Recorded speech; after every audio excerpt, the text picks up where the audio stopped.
Hey, and welcome back to another High Performance Living Touchcast. This week we're touching on gut health and ask the question, are you feeding the wrong community? So this week on our question of the week, we posed, what are you putting a Band-Aid on instead of actually fixing or treating within your life?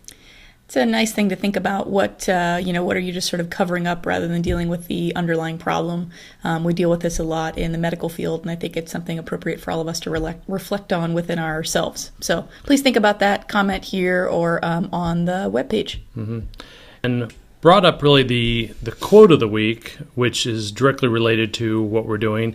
And Sherry Rogers quotes, the road to health is paved with good intestines. So when we're thinking about gut health, and we really don't think a lot about in our own daily life how much our gut health really affects everything that we do, from brain function to how we digest our food and everything there. So if you want to have good health, you have to have good intestines. Yep.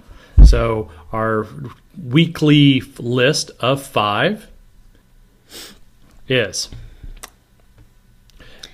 Go ahead. Oh, yeah. Number 1, we have you been on antibiotics? And it can go back as far as a couple of years, because if you have destroyed your gut biome with antibiotics, and then what have you replenished it with? So if you didn't consciously put good things back in, do you have a bad gut flora?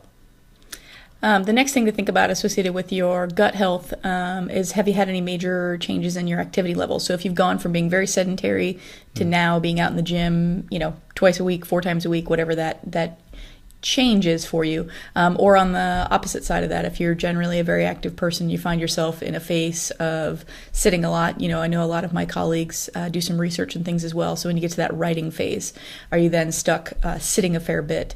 And that makes some changes in your gut health as well. Number 3 is, it says medical facility, but it also can apply to like daycares as well. But so are you in a facility where other people are going to be sick? Are there other bacteria that could be going on that could really affect your gut health? Mm-hmm. So that's another big one. If you have been admitted to a hospital, that's really big thing. My little plug there is for zoonotics as well. So a lot of us are in medical facilities that aren't strictly human.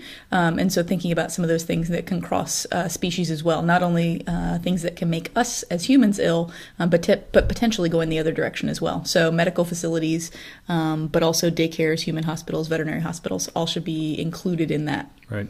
So they usually say one of the places that you're going to get sick is whenever you go to the doctor. Yeah. So from there, the next one is going to be your wrong probiotic. So if you've done things and you're eating yogurts and you're not treating or really taking care of the gut flora that is specific to you.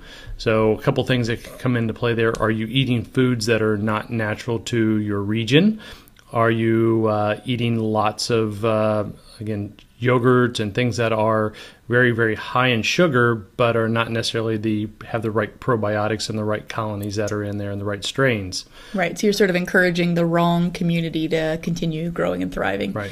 Which leads nicely into this last point that we have about having too much sugar in your diet, because certainly that's going to encourage maybe some of those bacteria or even fungi, yeast, and things that aren't necessarily dangerous, but they also may just interfere with some of the neurochemical transmission within your gut or some of that gut-brain connection. So right. So a lot of times, even fermented foods are going to give you a lot of help in recolonizing the right bacteria. So kefir, you have obviously the right types of yogurt as well, sauerkraut, fermented foods, things like that too. Kimchi. Yes. It's beautiful. So I guess the last question or last thought is how do you know what's going on in your gut bacteria?